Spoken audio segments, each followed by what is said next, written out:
Hi guys. So one thing we haven't really spent a lot of time on in orchestra is talking about specific composers or musicians or pieces of music in history. So I'm actually going to start off today with Igor Stravinsky. And I'm not starting with him for any particular reason other than I just really, really love Igor Stravinsky's music.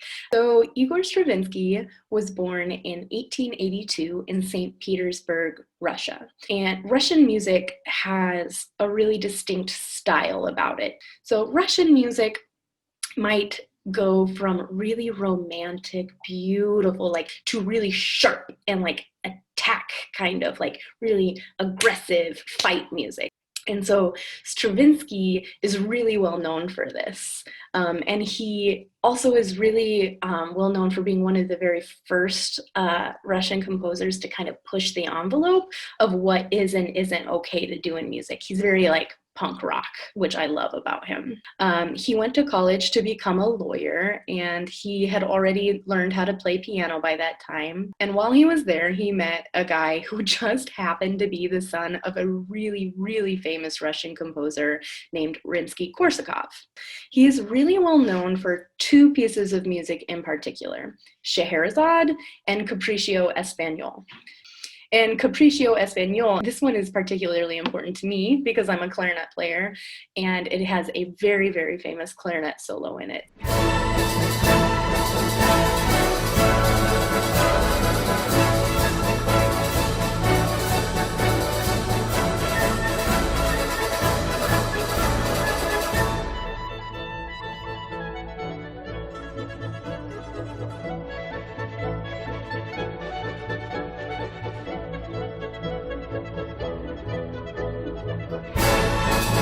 So at this point, Stravinsky started to study with Rimsky-Korsakov. He started studying composition. Composition is just a really fancy word that means writing music. He did that twice a week until the man died. So he got really close with him. He was almost like his second father. He became family. So Stravinsky started off with a few pieces, but then he began to compose ballets, and that was what he really became known for. So ballets are basically musicals without words. Usually there's no words in a ballet, no lyrics, no speaking. You just get the story out of the choreography or the dancing. So he became really famous, Stravinsky, from a ballet named Firebird. Firebird is so cool, you guys.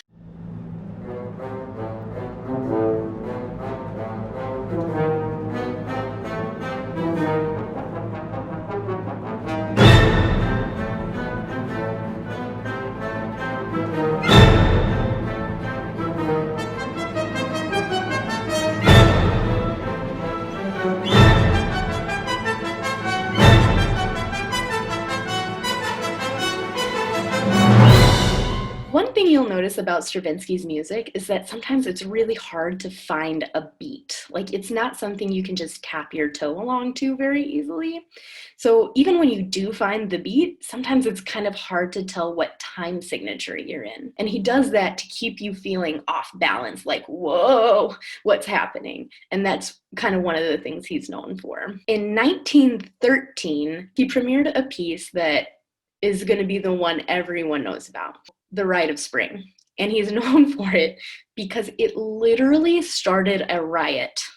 So I'm saying people got violent when they heard this piece. And it's about celebrating spring arriving. And so they decide to sacrifice a young girl to one of the gods, and she dances herself to death. That is the story of The Rite of Spring. So between the really intense dancing, and it's kind of, when you see it, it's very agitated. It is not pretty. And it's really intense, aggressive music. Between the combination of it, it actually started a riot. People became violent.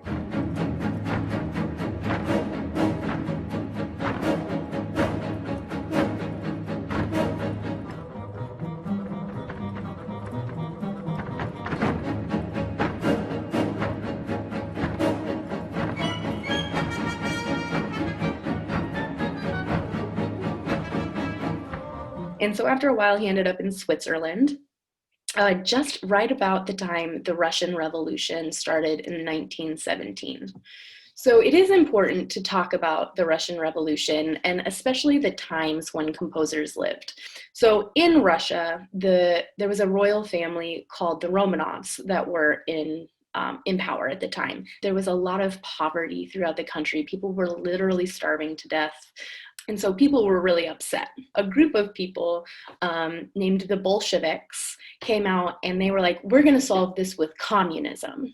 So money, healthcare, education, all of that. If we all get the exact same amount, everyone will be happy. The Bolsheviks ended up murdering the Romanovs, the Romanov family, the royals. It was not a good time to be in Russia. You don't want to go to Russia. You don't want to be around Russia. Get out of Russia.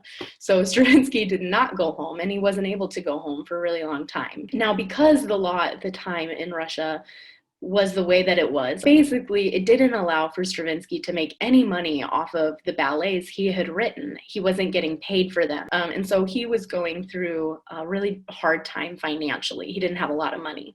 And so he ended up meeting a guy, Werner Reinhardt, who agreed to put on a performance of his new piece called L'Histoire du Soldat. In English, that is The Soldier's Tale. Now, The Soldier's Tale is one of my favorite pieces of all time. So the narrator reads a story about a soldier coming home from war, and he basically has a series of conversations with a devil. And he also comes into contact with a bunch of other characters as well. My friends and I, we all dressed up as the characters in it, and I actually dressed up, there's a princess is one of the characters, and nobody else wanted to be the princess. You might also recognize Mr. Michael, who is the conductor at DePaul University. He was my teacher for that performance. So Stravinsky ended up moving to France and then on to the United States. He came here, which is really cool. He was a really curious person. He was very interested in art. That interest in art led him to actually write a piece of music in collaboration with Pablo Picasso. How cool is that? The guy wrote a piece of music with Picasso. Stravinsky died of heart failure in 1971. To me, Stravinsky is so punk rock. He never really cared what anyone thought. He was always willing to try something new and something really edgy. I think there's a message in that all of us can learn from, of like, make something new, try new things. Who cares if somebody doesn't get what it's about right now? Sometimes it takes time for people to absorb new things.